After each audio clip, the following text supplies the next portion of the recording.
Hello, and welcome back to your Vibe Tribe. Hey guys, it's just me, Eliana, flying solo today. Hi everybody, I'm Amanda and I'm super excited to be here.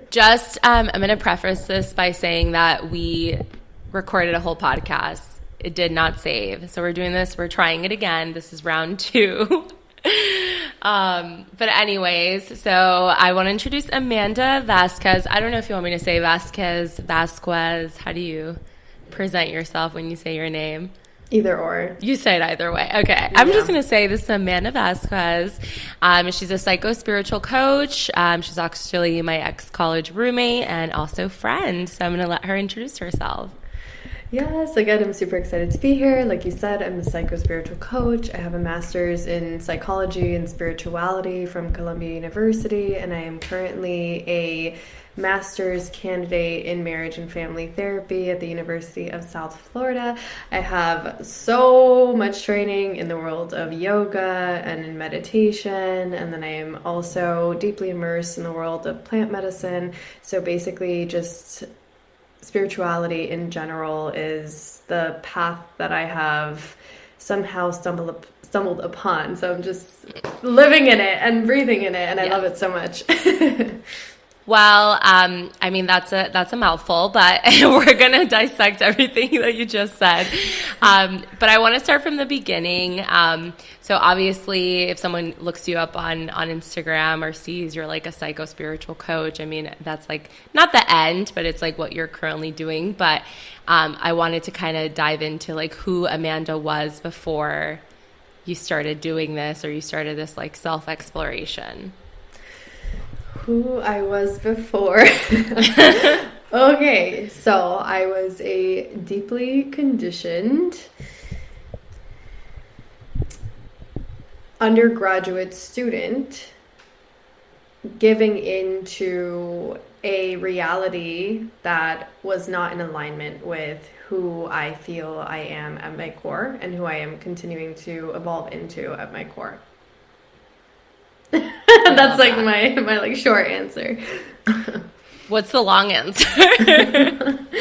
Ooh, okay. So I definitely feel like I was just conforming to the persona that I had worked so hard to create from. So generally speaking, they say like around 7 is when we really start to form this ego identity.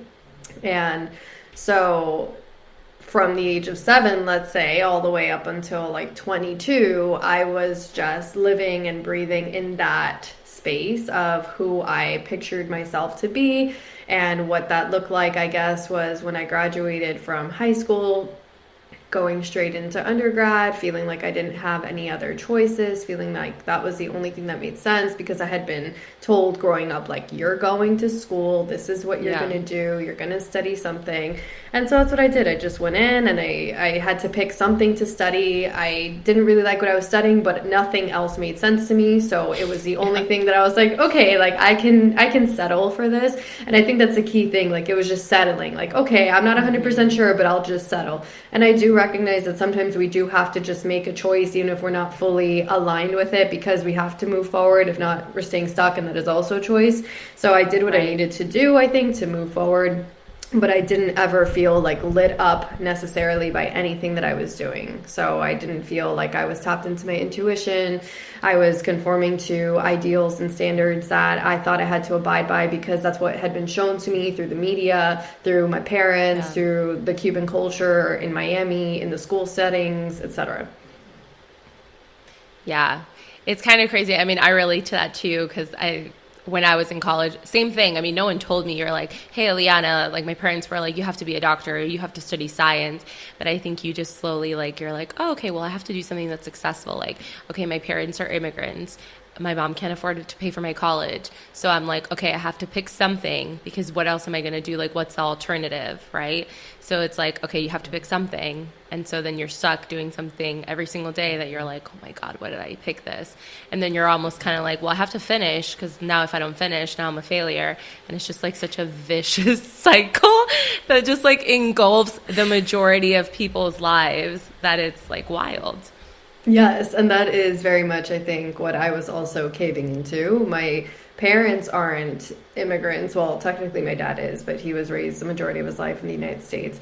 But my grandparents were. So my parents still had that first generation mentality, though, of like, you need to pick something, you need to make money. And even though they had the opportunity to receive an American education, they were actually not really like the typical like Cuban people in terms of them pursuing dentistry or becoming doctors. Like, they didn't feel like they had the academic capacity to do that. So then, because they chose professions that were actually in line with who they felt they were, but didn't make the kind of money that they wanted for the lifestyle that they wanted to live, they really pushed that idea on me. Like, you need to make money, you need to make money, you need to make money. And even when I'm saying it, like, that's my dad's voice. That's my dad's voice. Yeah, I remember a conversation in college, and you were like, I need to get a job, and my dad would tell me this, and I'm like, oh.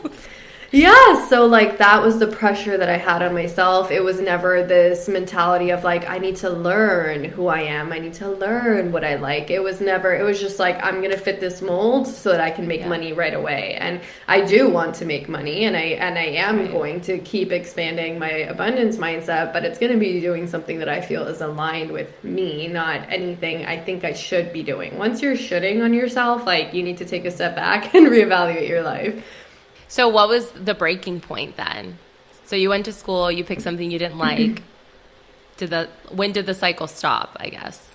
Right.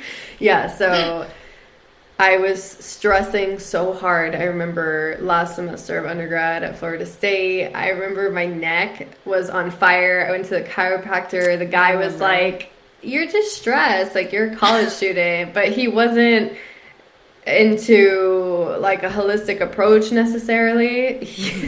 So I remember feeling, okay, well, like, this guy's a dead end. He's not telling me why I feel this way. And then I was ultimately, like, I even share that because what I realized was like, this physical pain is directly related to the stress that I'm putting on myself, because I'm putting so much pressure on myself to perform and to meet that mold. And the mold in my mind was, I need to secure a full-time job before I graduate from undergrad. And I had also told myself, I am never moving back into my parents' house. I'm never moving back to Miami. And so I put so much pressure to control everything. And when things weren't aligning in the ways that I wanted them to at all I could tell myself was, I'm a failure. I couldn't see that in those moments. That was something I realized afterwards. But instead, I settled for a full-time job in Miami, in Key Biscayne, that was in the hospitality industry. I did 8 weeks there. My feet were killing me. I was coming home. The sun was down already.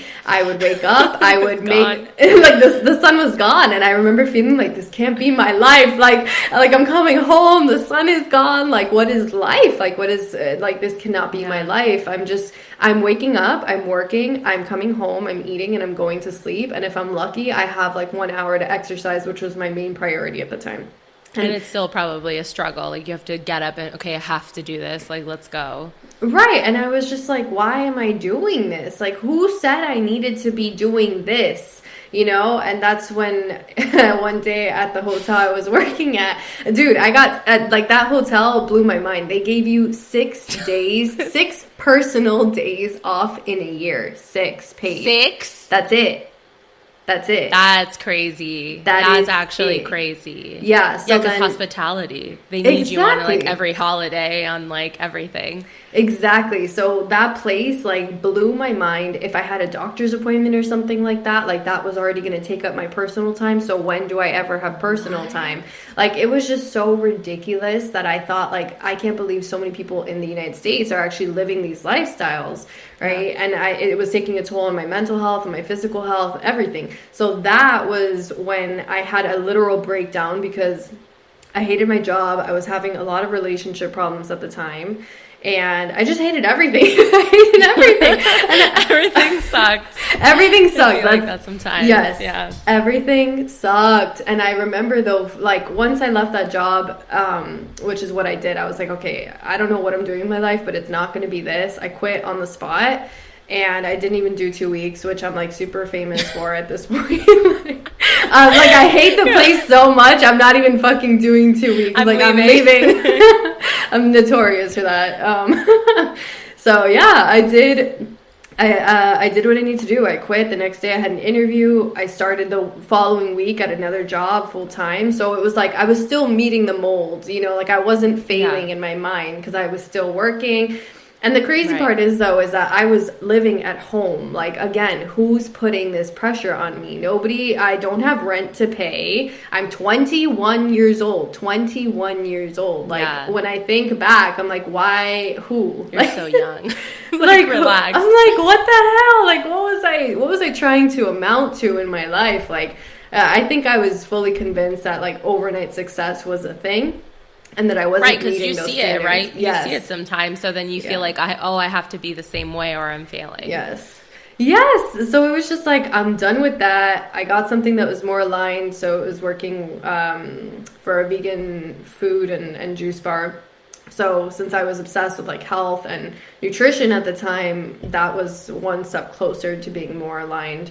And yeah, that was definitely like one of the main turning points was that transition. First of all, how many people actually, like, it's so crazy because people, I see on the internet, people are like always like fantasizing about quitting their jobs. And I feel like it's like, I mean, that's hard. I don't know if I could ever walk off a job and just be like, and not know like I have something lined up. Like, I don't have that in me because I'm always afraid. Like, I have that mindset that I'm like, okay, like, I have to have stability, like I can't lose my job. And I don't know if it's because maybe my parents were poor or I grew up poor.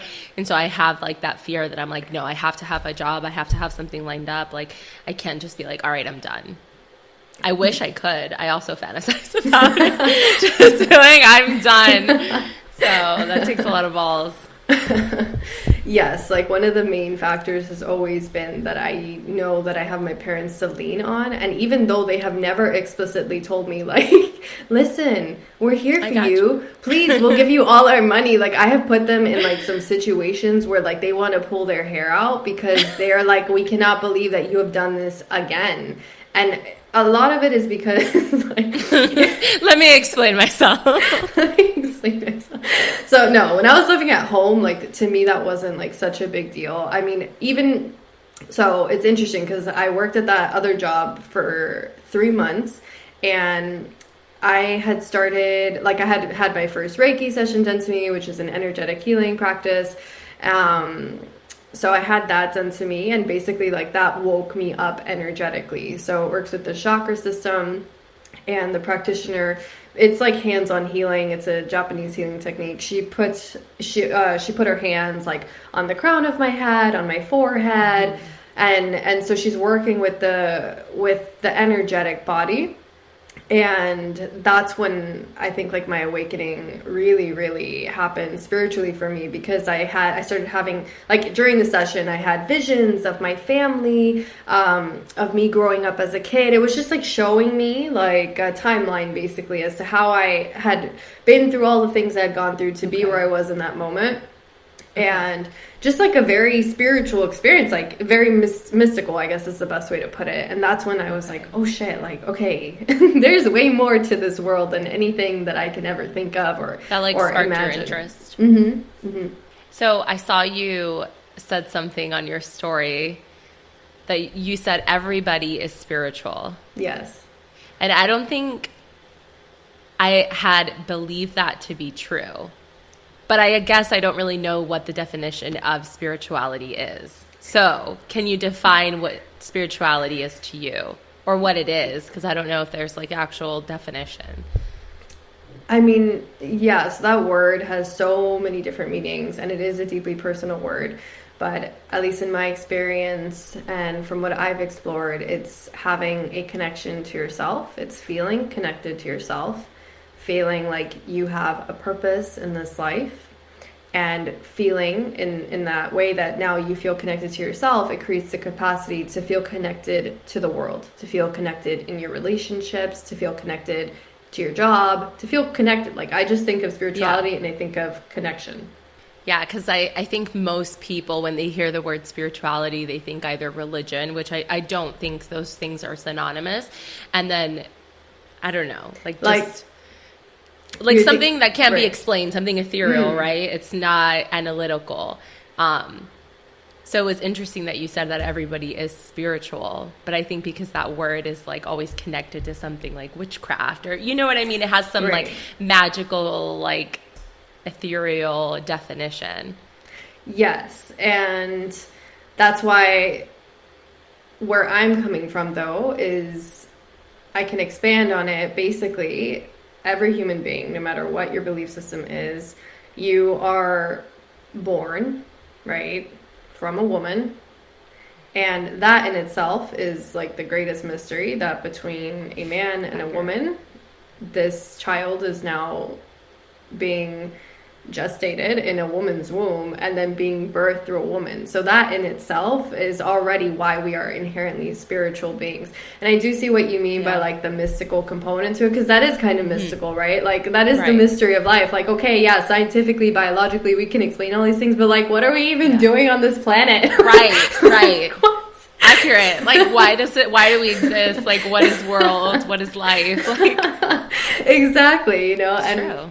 Yeah, but I do think that we are all spiritual beings, just because the fabric of our being is connected to everything in nature. And I don't know like the actual like numbers, the research, or anything like that, but we are literally made of stardust. Like that is a fact. And if you Google it, there will be like a whole like physics explanation as to how we are made of stardust. So that is our spirituality. And we're all made of the same thing. Like we all have bones in our body. We all have skin. We all have our organs. And that's why we're all connected at that very baseline level. That level of interconnectedness is there. Everything else is an illusion. Like the color of our skin is an illusion.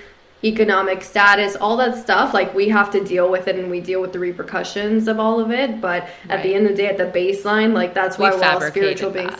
We did at our baseline, like at our core, we are we all come from the same place. That is our spirituality.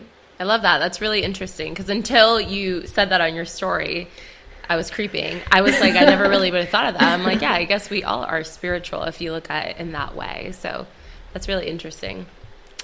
Well, I also wanted to talk about, because I saw you've been on obviously a lot of trips to Central America, and I just wanted to see if you could talk about it. I don't know if like your first trip, actually, if you could talk about your first trip, that would probably be, because I'm assuming that would be the most impactful one.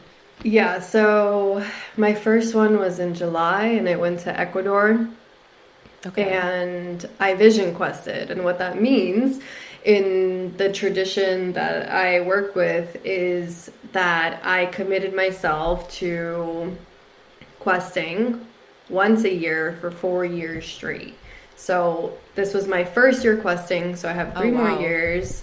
Yeah, and the first year, and these vision quests take place all over the world, and they all have a different design. They all have a different format. So the one that I committed to, the first year is 4 days of questing. The second year is 7. The third year is 9, and the fourth year is 13 days. And you're on what year?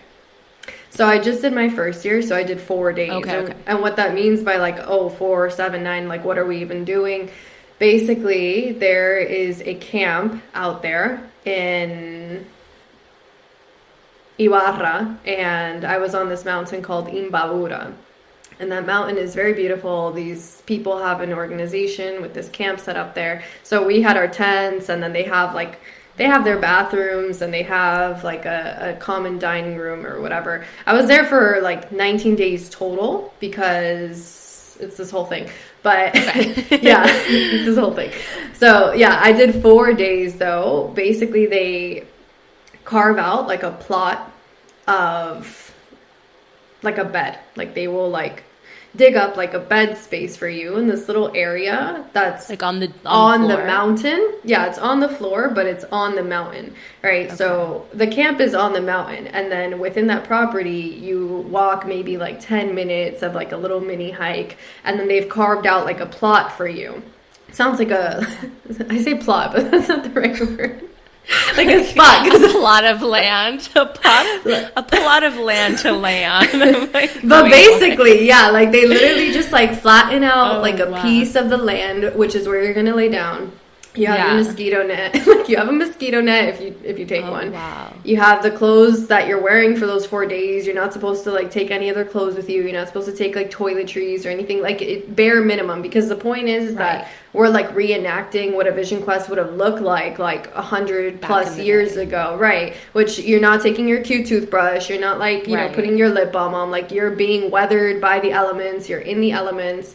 And so Wow. I went up there. Yeah, I went up there. You don't talk, so you're in silence. I'm not like, there are other people who were like planted nearby me that I could hear them if they cough, but I couldn't see them. So So that you're by was, yourself pretty much. yeah, you're by yourself. And then the people that run the organization, the people that are there supporting, they're in the base camp. So yeah, I was up there for 4 days, and you don't eat and you don't drink water. So I fasted, no food, no water for 4 days. What? Yeah. Oh my gosh. Yeah. 4 days. I've done 24 hours, and that Yeah. when I like smell food, I'm like, grr, like engulfed. Yeah. Was that the first time that you've done a 4-day fast? Yeah. Like, I mean, I've done like juice fasts and stuff, but no, this is no food, no water. Nobody's bringing you water. Nobody's bringing you food. You don't take food. You don't take water. You literally just have what you're sleeping on. And like I said, you have your mosquito net and a couple of blankets. And Oh my gosh. the idea is that you are, additional to that, you're like surrounded by these posts that they've put in the dirt, and those posts are tied with tobacco prayers, right? And that's like your protection. Like it's just like marking your territory, like marking your area. You're like a little animal, like in a pen. just, Just like a little animal. You feel like one. You are, because I like mean- if you have to pee or something, like you don't leave the area that you're surrounded by, and it's like a very small area. You have that- to. Yeah, you just like pee in the Wow. dirt.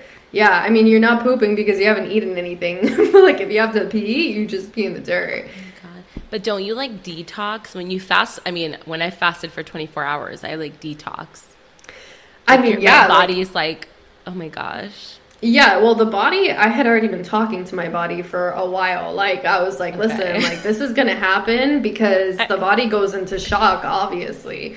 So, Oh my for me, like, the hunger and the thirst weren't the hard parts. It was the cold at night because I didn't go prepared enough. So, like, at night, the cold would go in through my feet, even though I was wearing my boots. And I wouldn't sleep some nights. Like, I would just, like, be up maybe till, like, 4 or 5. And when the sun would come out, I would fall asleep. like but doze off. yeah, like you're just dozing off half the time, or you're like in contemplation, and you don't want your energy to be going towards like stupid thoughts either, because it's that you're trying to Right. conserve all your energy.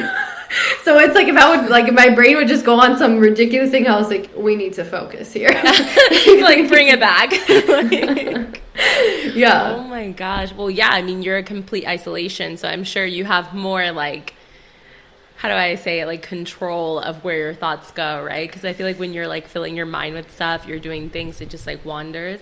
When you're just like so present, you're like, all right, let's bring it back. Exactly, right. And like, I didn't say it, but I mean, the point is very different for everybody. Back in the day, like this was for young men who were on the cusp of like manhood, is the best way to put it. And so they would go on their quest because they were looking for a vision Right. for their tribe to serve their community. Some people that were questing, they are questing for visions, and of course you're going to get them. I mean, your body's fasted, and then it's not a hallucination. That's where like I will stick to my belief system and tell you like, no, you're receiving visions for your life. You're receiving visions. If you ask, I have had so many experiences with visionary moments that I'm not necessarily interested in visions at this point in my life. I think they're interesting, but I'm not attached to them because things are always changing. So I wasn't looking for a vision. I did receive powerful... Like a vision of the future. you No. mean. Yeah, I'm not interested. After the pandemic, Okay. I became so uninterested in being like dead And serious. any type of premonition. Yes, like, no, I don't care. Yeah. Like, thank you for that vision, but I don't trust the future because the future is always changing. Like, every single action Yeah. we take and every single action every human and animal takes on this planet changes our moment to moment experiences. So, Yeah. you know, I wasn't looking for a Accurate. vision. Yeah, like I wasn't looking for a vision. I did receive beautiful visions, and if they come together in those ways, amazing. But I'm not like, oh my God, I have to manifest that in my life. Negative, negative, negative, Okay. negative. It was more for me about connecting with the land, and like me sitting there was me saying, I offer myself to the universe, literally. Like I am the offering, I am the prayer, I am the meditation. And I'm here because I want to liberate myself from suffering. I want to liberate like my ancestors and my family. It's just an offering, like I'm here, receive me. Yeah. It was a commitment, like a devotion, dedication is the best way to put it. Okay. Did you have someone guide you through that experience, like to tell you, okay, like this is what you should be thinking about during your time in your pen, or is it just really like, hey, this is what you do, and like the thoughts that you have are the thoughts that you have? Yeah, no, nobody really gave too much information, to be very honest with you. It was more Oh like wow. logistic. It was more logistical, like we're gonna plant you Yeah. here, this, and then the experience is really up to the person that's there. There wasn't too much of that guidance. Oh wow. Okay. Yeah. Which is something that I think there does need to be more of, though. Because, like, coming from, like, a contemplative background, it's interesting to me that there isn't that kind of guidance because there were people there. I initially thought everybody there was going to be people who were, like, somewhere in the same level of devotion or commitment that I was. Right. Like I thought about this for a while, for like 7 months, and I worked so hard to like make it happen. There were people that had just heard about it like 3 weeks ago, and they were in Ecuador, like tourists, and they were like, okay, like this is something that's calling me, I'm gonna do it. And that Oh surprised me because, wow. yeah, that surprised me because I was like, damn, like, do you have the discipline? Do you have the Right. strength in your mind and your body to devote yourself in this way? And they were able to do it, which just goes to show like how strong we are. But Yeah. I would, I think, appreciate a deeper level of I guidance, guess I commit. think. Yeah. Before you sign up for something like, but I think too, I think if you know, I mean, I guess if something calls you to do it, then you'll probably get something out of it.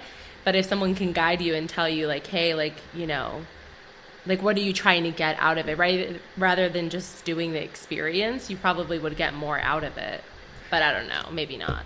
Coming from like my very Western psych background, absolutely. And there isn't that integrative approach there.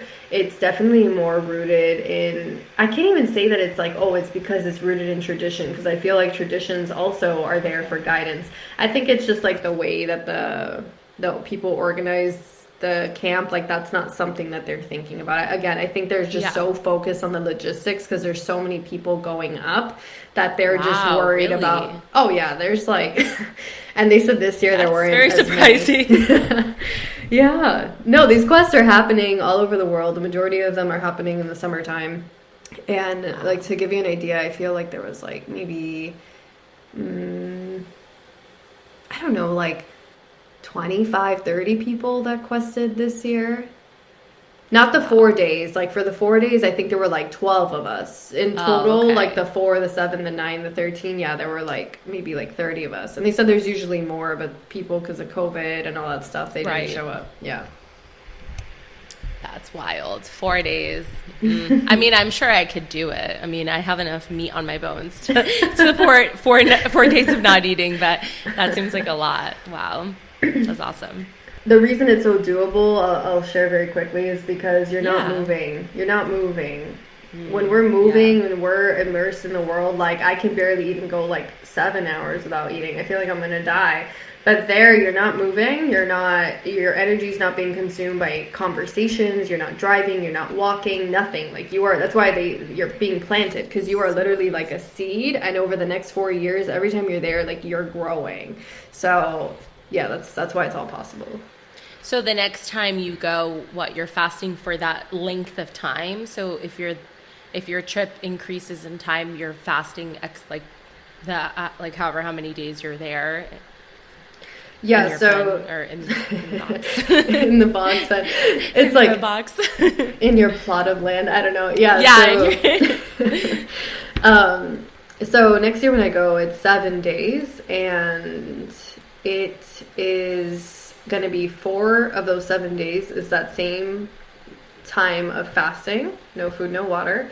And then on that 4th day, they will bring like a super light snack, like of some fruits, and they'll bring like a very small amount of water, and then that's supposed to sustain you for the next 3 days. And then after the 7 days are complete, then you come down and you close.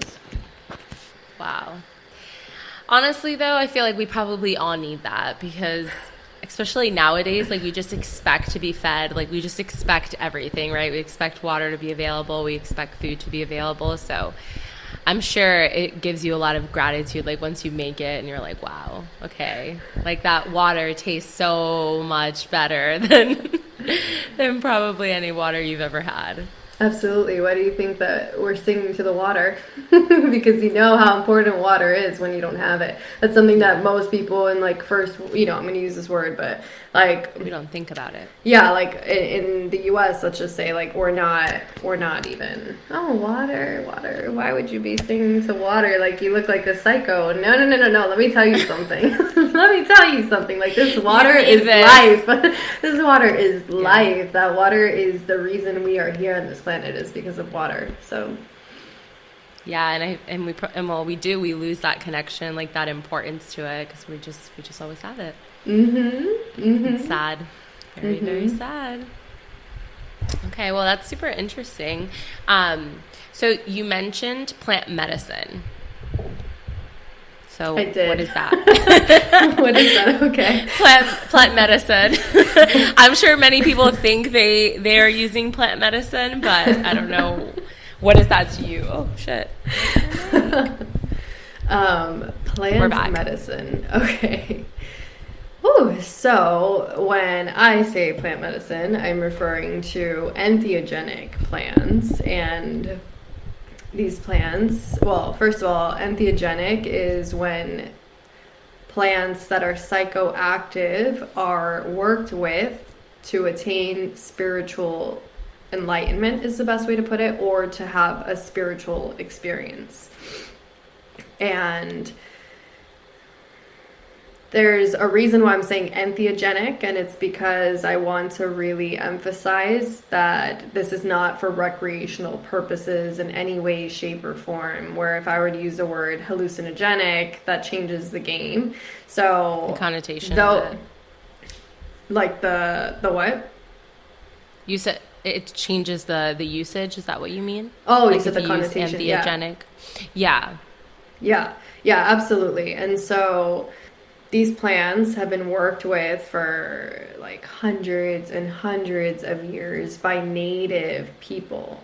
So if you go down to South America, if you go down to the region there where the jungle is, I don't want to say like geographical names to not lose people, but yeah, if you go down to the regions there, they have been working with ayahuasca for hundreds and hundreds and hundreds of years. And for them, the Amazon is their pharmacy. There's still people living out there who don't have access to hospitals, who don't have access to a psychiatrist or anything like that. So the Amazon is their pharmacy. So that's one example. Then you have another region in Mexico where you have a native population who have been working with peyote, which is a cactus, for hundreds and hundreds of years. Like I'm talking like over 500 years. And there are different uses for these plants. There's other kinds of plants, like another big one is San Pedro. It's also a cactus. And that also grows down in South America. So these plants have multiple uses, right? And one of them is for ceremonial purposes. And so when I say plant medicine, I'm referring to these specific plants. Again, there are other ones that are worked with, but these 3 main ones are the ones that I work with. And they're worked with in a ceremonial context for spiritual healing. And that can be broken down into physical ailments, that can be broken down into psychological issues, and that can also be broken down into emotional restoration, so on and so forth. So that scares me. Well, I only know about ayahuasca like from hearing other podcasts or people or hearing like other people's like experiences. And I think to me, the scariest thing is like, what am I going to see that's like in the darkest, deepest part of my soul or my mind? And then after seeing that, I'm going to be a completely different person and not a good way. So I think that's like the scariest part. I mean, I think about anything that's like hallucinogenic, but I think hallucinogenic is different, right? Because ayahuasca is supposed to be tapping into like something that's already there.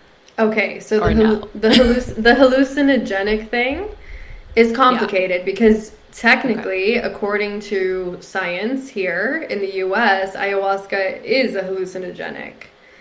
And so if you were to read like a paper on the use of ayahuasca or peyote or San Pedro, they're going to have some kind of commentary like, people report having hallucinations of their worst fears. So like that is the language that they're using. Yeah. But if you sit with ayahuasca, you're going to know that that was not a freaking hallucination, that that was a visual experience that you received to show you some part of yourself, which is what you're referring to. Right. And there is the sacred geometry component that you do get, that you don't necessarily know like what you're looking at necessarily. So I could see how people say like, oh, we're hallucinating. But to me, that word is just not the word like you would use, because there's something so specific about what's being shown to you, even if you don't know what you're seeing, but you can feel it at the intuitive level that these are codes, these are messages being literally like sent to you for you to receive at the energetic level. Still sounds so scary. I mean, I think, and that's another thing you mentioned, that people abuse those type of or plant medicines. And I think it's like, not everyone should just be taking ayahuasca. Like, I'm sure you need to be at a certain level and be prepared to experience whatever you're going to experience before you just jump into that. Or can anyone just be like, all right, I'm ready for an ayahuasca trip, like, let's go? Yeah, so there's anybody, I think at any point in their life, if they feel called and they want to go and have their experience, by all means, they can have their experience. And what is going to dictate that experience is dependent on so many variables, so many factors, that it's very hard to say or guarantee that they're going to have an amazing experience or that they're going to have a terrible experience, and that if they do this and this, everything will be great. Like, there's too many factors, and sometimes you might have an experience that wasn't amazing, but it was what you needed. Not that it was like traumatic and that you never want to drink ayahuasca again. That's not what I'm talking about, but something where you really saw a lot of your own darkness, or you saw some ancestral stuff, and you were like, oh, like a little scared, like, you know, maybe you didn't want it, but it's what you needed to see. At least that's my perspective. Some people might be like, I did not need to see that, and I never want to see it, but everyone's different. That's very true. How was your experience with ayahuasca? Life-changing. When you did it the first time. Life-changing, which is why I'm sitting here as I am. So tell me more, please. Yeah, so I had gone to a breath workshop in New York. I was living there at the time, and the person facilitating the breath workshop happened to serve ayahuasca. Not during the breath workshop. I followed them on Instagram. I saw that they were doing ceremonies, and I had heard about ayahuasca 4 years prior, and the person that had told me about it, I was fully convinced that they were crazy. I was like, this person is, because like that word trip is used like for like acid trips and like ecstasy trips, but like in this world, at least here in the North, like in North America, like we would say journey, like we're having a healing journey, so I was like, this person again. Yeah, I was like, this person is tripping on drugs. Like, this person is in a cult. Like, I was so conditioned and my brain was so colonized, and like my brain was so deeply rooted in like the scientific components of it, that I just could not separate the fact that this person, like, I couldn't see how this person was not doing drugs. Like, that's what my brain is saying. Right. So 4 years later, I'm like feeling that call.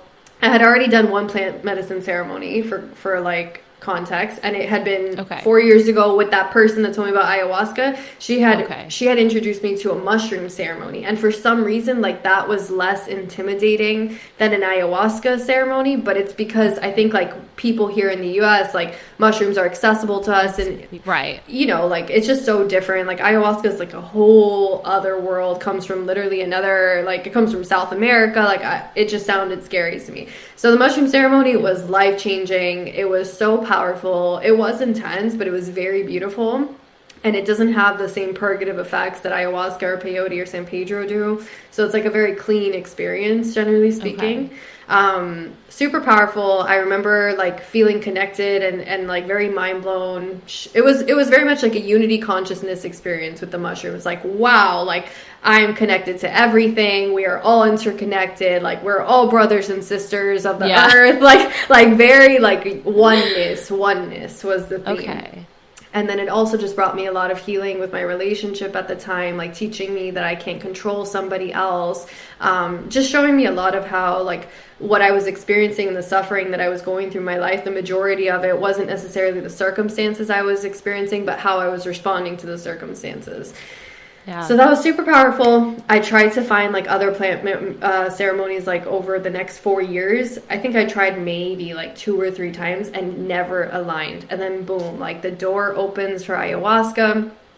I remember I told my partner, I told my best friend, I was like, hey guys, this is what I'm doing tonight. And they were like, what the fuck? And I was like, it's all going to be fine. Like, I trust this person for some reason. Like, I could for feel. Some reason, but you can feel that energy. I feel like you can feel, and I mean, I'm going to use you as an example. Like, by the way, guys, I'm signing up for Amanda's program, and I'm going to let her talk about it on here.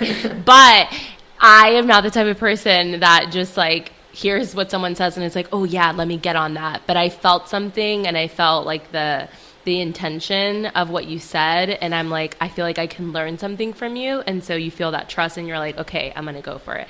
So I can relate. Yes, that's amazing. I'm so excited. And yes, that's what it like, with this person, I was like, I could feel it. And at this point, I was already definitely way more aligned with my intuition. Like, I knew that I wasn't going because I wanted to go experiment and, like, go fuck around. Like, that's not, like, I was like, this is calling me, and I don't know what it's going to show me, but I need to go. Like, I felt like I didn't have a choice. And so I went. It was in, like, a yoga studio in Brooklyn. Okay, so super non-threatening. No, it wasn't like that. I do remember still being like, okay, who the fuck are these people? Like, am I gonna die tonight? I had seen some dumb documentary on it where, like, the guy went to Peru, and, like, one of his first nights sitting with some supposed, like, shaman medicine man, somebody had died. But, you know, knowing what I know... Well, yeah, I have heard of that too. But yeah, but it's very, very, very rare. And again, there's a lot of factors that can contribute to that. But this person made it very clear, like, as long as you're not on an SSRI, aka an antidepressant, and you've had that cleanse from your system over X amount of time, you're going to be fine. If you're on that, we're going to have problems because... Right. Of your body reacts differently. Yeah, it has to do with your liver, and the way the ayahuasca works with the liver, and the way the SSRI is working with the liver. It literally chemically creates death. And so, wow, I was like, okay, I'm not an SSRI. I'm gonna be fine. So, yeah. So I mean, I went in and I drank the ayahuasca. The ayahuasca is a very small amount typically that they serve you. That's how potent it is. So it's you have the ayahuasca vine, and that is brewed with chacruna, which is a leaf. And then they might add in, like, other leaves, but it's the chacruna that, when it mixes with the ayahuasca vine, creates the experiences that people have in ceremonies. And so you drink a very small amount. It's, like, literally like a shot glass worth of it. And that is all you need, generally speaking, for, like, 6 hours. And you will have an entire experience for that entire amount of time. And basically, it just, it shook me to my core is the best way to put it. It shook me to my core. But I needed it. A wake-up call. It was a wake-up call. Yeah, I mean, like what I remember the most, I've had a lot of other ceremonies, but I will never forget my first one because I remember like the way this person facilitates, we're lying down, but the medicine like will move you. So like, I mean, your arms are moving, your legs are moving because the spirit of ayahuasca is an anaconda, a serpent. And so oh my gosh, like my worst fear. So like literally like you have this energetic entity, like a spirit coming through the room, and it will move through your, right? Because like we're energy. Like if you were to see us in I don't know what you would need to be able to see us in that way, but like if you were to like just imagine us as like particles, as like atoms, right? Like we're penetrable, right? Which is how a bullet can go through us, which is how a knife can go through us. So in that same way, which is how we feel the air on our skin and we get like bone chilling cold, in that same way, like this spirit can move through you and move through your body. And it will, like, the serpent is associated with deep cleansing, like deep cleansing of the body. And it will literally move through your energetic blockages. If you have, like, physical pain, it will work to heal the physical pain, physical ailments in the body. Like, it does everything it can to heal you on every level possible. And so it will make you sit up, it will make you lay down, it will move your arms, it will do all the things. Like you just become a puppet for 6 hours. Like that is the best way to put it. Gosh. And so that's why surrender is your best friend and your breath. Because if you're trying to resist that, you will create a shit show. I've seen people that get overwhelmed and then they start I'm laughing, which it's not because you're still aware of what's happening. Yeah. So you're like so you're feeling like your body move. Oh my. Yeah, no, you're aware, like you're watching yourself go through this whole process. And so people get overwhelmed or people are like afraid of what they're seeing and they'll start like babbling like no, and like they'll start crying because they don't want to face themselves. And it's just like you need to breathe, you need to stop talking, and you need to relax for a second and just like, because when you do that, like you just start exacerbating effort. Yeah, it's the fear. And that's really what like will dictate your experience. Fear is natural. I'm not telling anybody, oh, you have to be fearless. No, your fear is going to come, but you're going to have to let it go, because if you don't, you're just making it worse. So I remember, bitch, I don't know if I can do that. Well, I had no idea what I had signed up for. Like, I had no idea, like, what it was. Nobody, even though I'm describing this to you, no words can ever encapsulate. But you what this went feels in like. with an openness. So I think if you're going in with an openness, you're not gonna, well, you'd hope, right? Once it starts happening, you're not gonna fight it. You're not gonna be like, wait, I regret it, I don't want to see it anymore. You'd be like, all right, well, I'm here, like, let's just embrace it. Absolutely. It was just full on embrace, and it like sat, like I remember feeling like, okay, like I have to sit up. And so I sit up, and it will talk to you too. Like it literally talks to you. Like I say like, it, sit up, and you're like, yes, yeah, like I say it, but it's she. Like this is like a very feminine, that's why it's mother ayahuasca. So like the mother is literally like scorning you. The mother will reprimand you. The mother will nurture you. The mother will caress you. The mother will love you. Like that whole energy is there.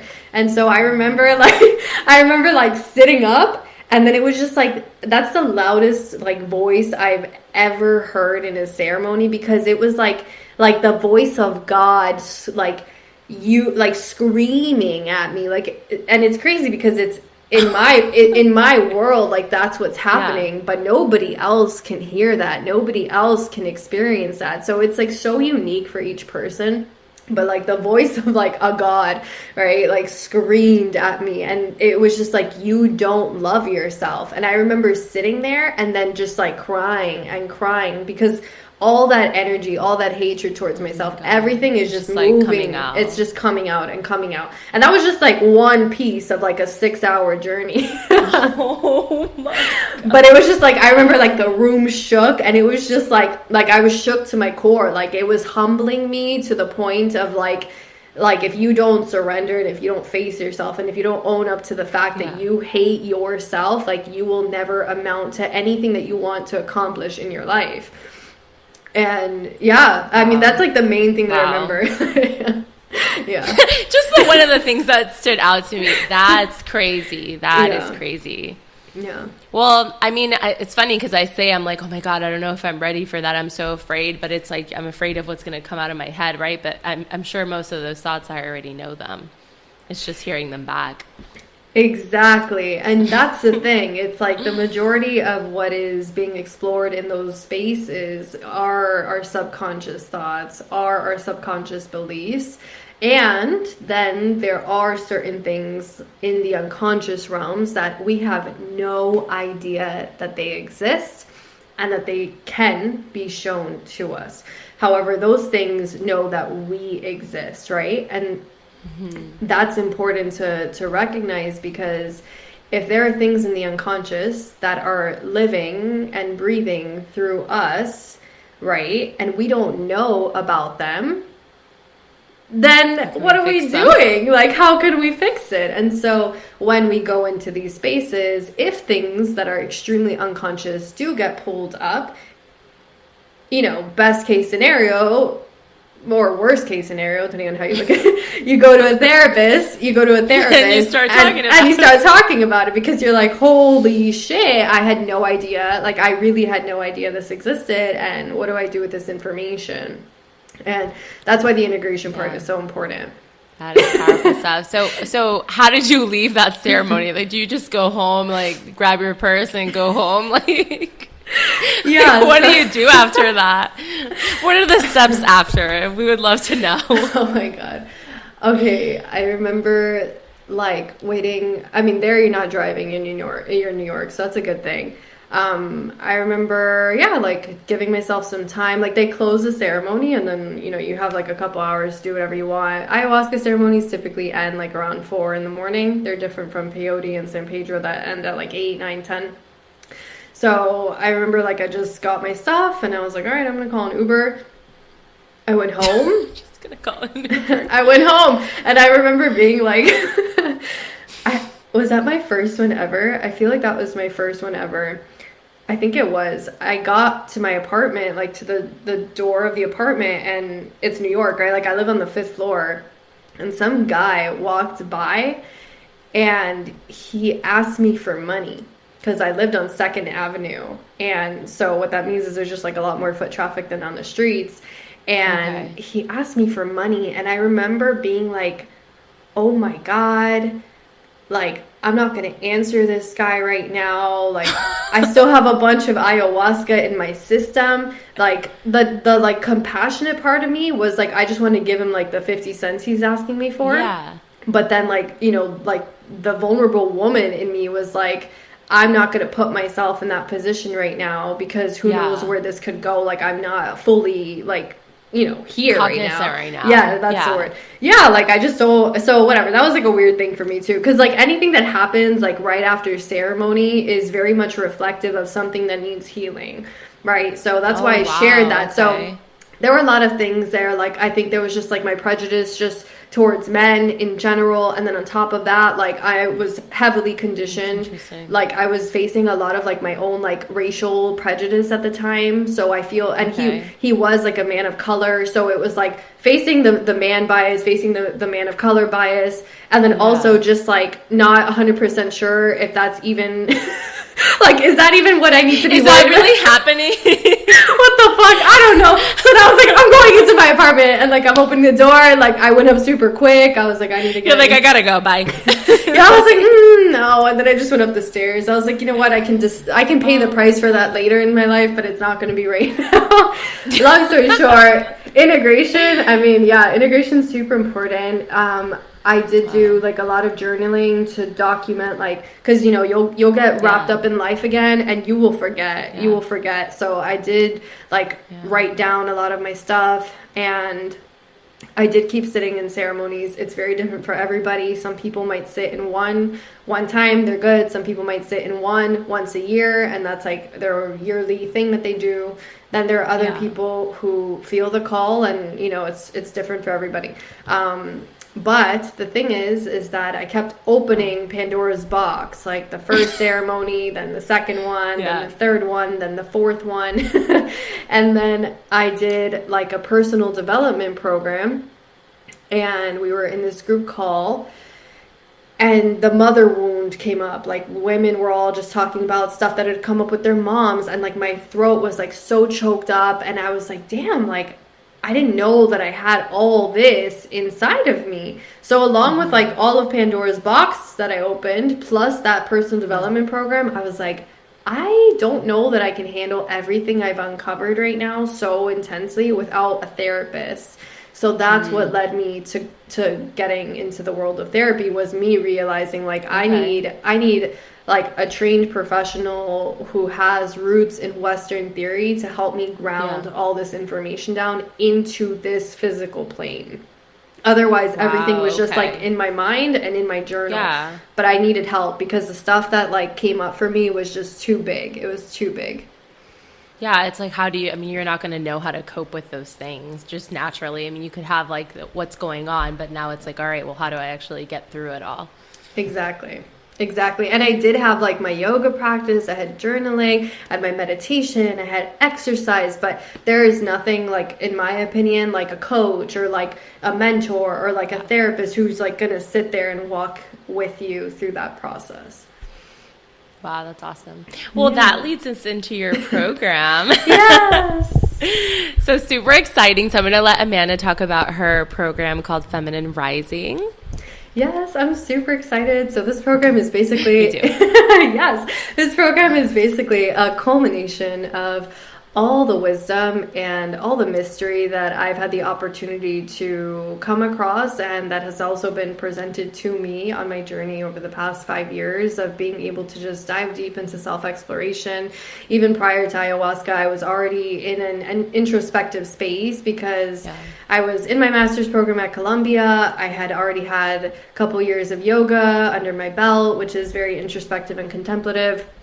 And so that's what this program is all about. I've spent the last 3, 4, 5 years at certain points subconsciously raising the feminine energy and tapping into those feminine principles. And then within the last 2 years, very consciously tapping in and working with universal laws to basically co-create the reality that I have right now for myself, and just allowing myself to become so aligned with what I want, and understanding what my purpose is, and how to work with the universe, like how to have conversations with the universe, and how to work with the womb space, and how to tap into this feminine energy that we've been taught to be so disconnected from as a result of literally like 500 plus years of colonization, of patriarchal ways of living and breathing in the world.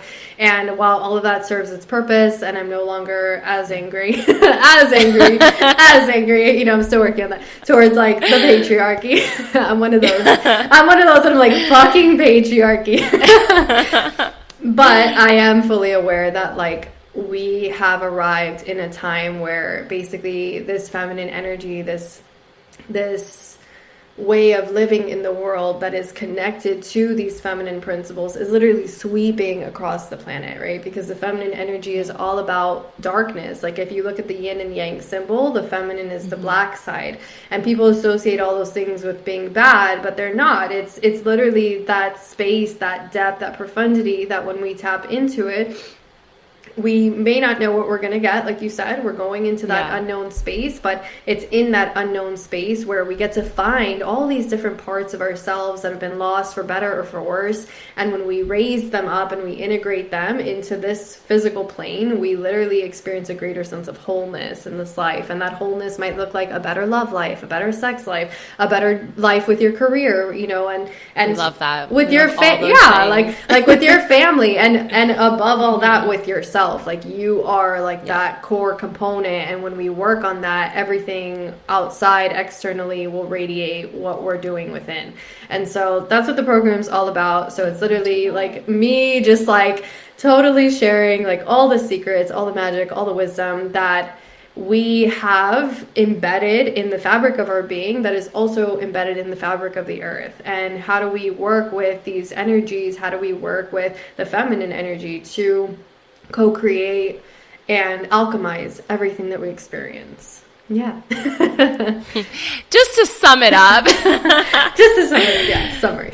Just to sum it up, but super exciting. If you have Instagram, you should go check out Amanda. So where can they find you?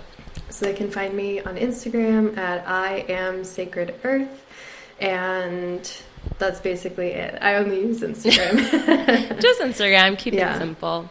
But so if people want to sign up, like who can sign up? Like, do you have to be in a specific space in order to do it? So you don't have to be in any particular place in your healing journey. You might not have even ever started your healing journey, at least not intentionally. I feel like subconsciously, like we're all led there one way or another. But you know, this might be your first step. You might be deep on your healing journey and you're looking to form even deeper connections, have even deeper revelations. Everybody's going to be at their own, like in their own space, and basically the program will definitely meet them where they are. So no, there's no like prerequisite in terms of how much inner work you've done or how spiritual you think you are. Like, no. Yeah. Debunking all that bullshit.